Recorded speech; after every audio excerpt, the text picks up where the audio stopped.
Por el pescador, ya, lindo lugar, muchachos, para que venir a pescar, a pasar el día acá. Todo sombra.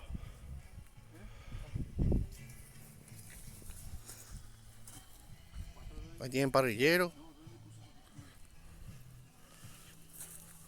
Están armando las cosas para llevar.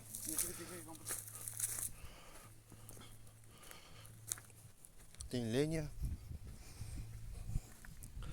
Los botes de chapa y de fibra que alquilan acá.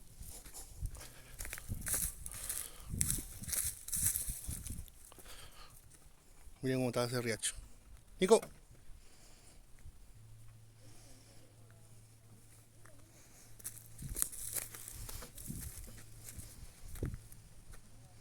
Hay gente pescando. Y hay otro bote. Se alquila. Espectacular está este lugar para venir a tirar el hilo acá.